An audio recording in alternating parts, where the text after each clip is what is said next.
Merasa dianiaya, aku mau pesan sebotol anggur yang termahal di tempat ini, Damar berkata pada pelayan sambil tersenyum.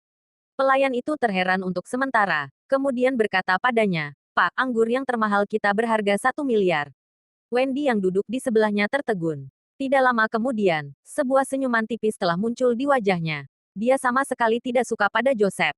Pria itu mengejarnya terus-menerus selama kuliah, maka Wendy sangat membencinya. Namun Joseph sering mentraktir teman sekamarnya makan, sehingga hubungan mereka lumayan dekat. Kali ini Yolanda dan Luisa yang memberitahunya, lalu Joseph mengikuti mereka. Meskipun Wendy tidak mengetahui latar belakangnya Damar, namun dia tahu kalau harga botol anggur ini bukan apa-apa baginya. Karena Damar memiliki kartu berlian dari Bank Royal. Tetapi berbeda dengan Joseph, dia tidak bekerja di Departemen Pengelolaan untuk keluarga Ardiansyah. Dan gaji tahunannya juga tidak mencapai di atas miliar. Dengan sikapnya seperti tadi, dia pasti akan menyombongkan diri jika gaji tahunannya sangat tinggi. Pria itu tidak berkata seperti itu, maka ini membuktikan bahwa gaji yang didapatinya biasa-biasa saja. Mungkin dia sanggup membayar sebotol anggur yang bernilai 20-30 juta, tetapi dia pasti tidak sanggup membayar anggur senilai 1 miliar. Harga anggur itu sudah beberapa kali lipat dari gajinya. Wendy tersenyum. Kemudian berkata pada pelayan, bawalah anggur itu untuk kami sekarang. Pelayan itu mengangguk lalu meninggalkan meja makannya. Yolanda dan Luisa merasa bingung seketika, dan tidak sempat berbicara apapun. Mereka berdua mengira Damar pasti bukan orang kaya, dan mereka tahu bahwa Joseph meminta Damar untuk patungan hanya untuk membuatnya malu. Setelah Damar berkata demikian, mereka baru sadar kembali. Wajah Joseph menjadi masam saat ini. Dia membuka mulutnya dan ingin mengatakan sesuatu. Namun Damar tiba-tiba berkata dengan santai, uang 1 miliar tidak bermasalah, dibagi rata-rata satu orang hanya mengeluarkan uang 500 juta.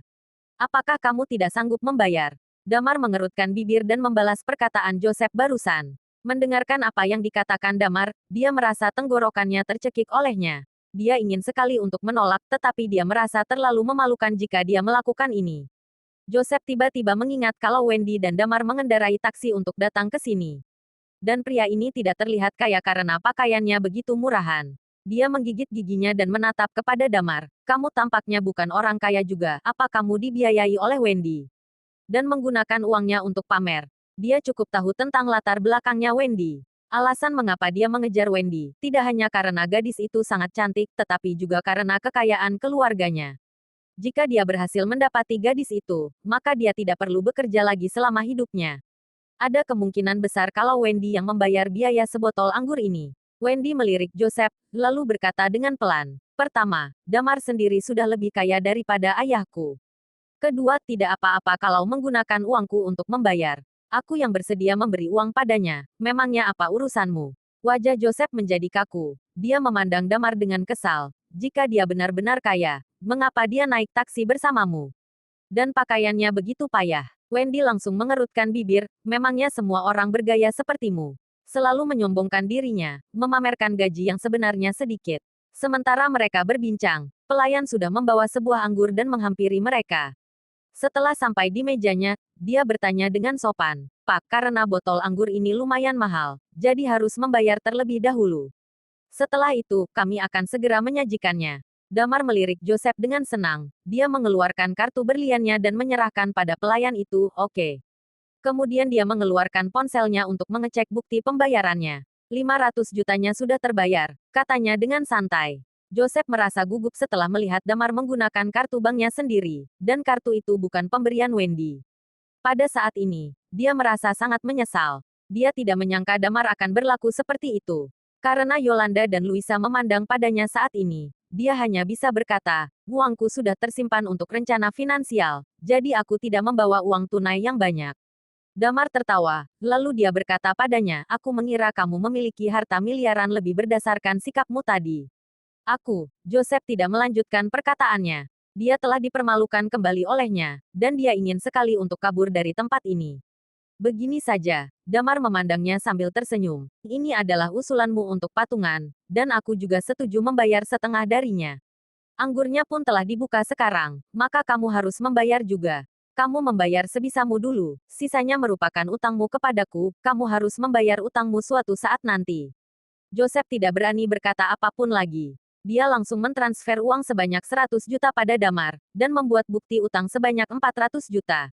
Tidak lama setelah pelayan menggesekkan kartu, anggur sudah disajikan dan dia menuangkan untuk semuanya.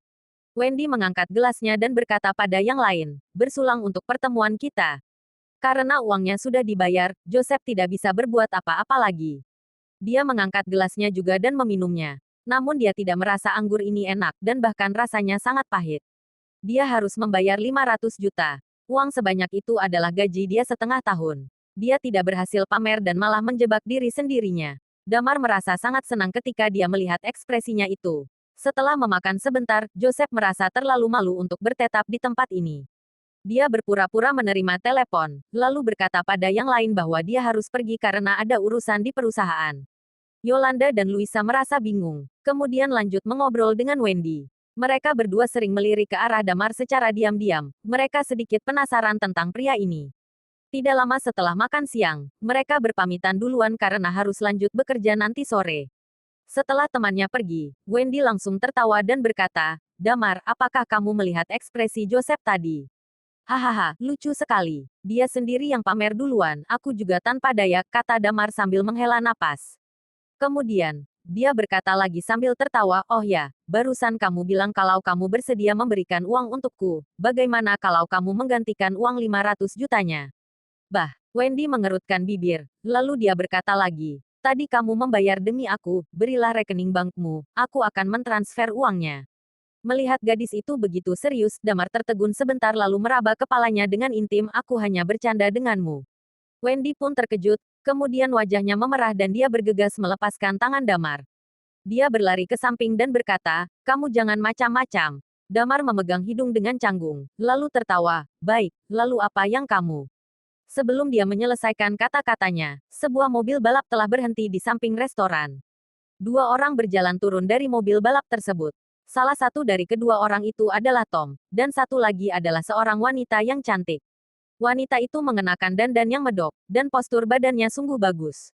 Setelah turun dari mobil, wanita itu menggandeng lengan Tom dengan wajar, dan badannya sangat dekat pada Tom. Namun wajah Tom tampak serius dan sepertinya sedang marah. Sayangku, jangan kesal lagi. Kamu coba mencari orang dari perusahaan lain. Orang-orang dari Independent Group benar-benar bodoh. Suara genit wanita itu telah sampai di telinganya Damar. Tom mendengus, aku akan menyuruh ibunya Lily untuk bernegosiasi lagi dengan Rudy. Bagaimanapun, kita harus mendapatkan investasi dari Navis Group. Ya, Lily sepertinya belum menyadari hubungan antara kita, kata wanita itu sambil tersenyum. Dia masih tidak tahu. Setelah berhasil mendapatkan investasi, aku akan putus dengannya langsung. Tom menyepit pinggangnya, lalu merangkulnya dan berjalan menuju restoran. Alis Damar terkerut, dia tidak berpikir banyak dan langsung mengeluarkan ponselnya dari saku. Dia memotret kedua orang ini secara diam-diam. Bersambung.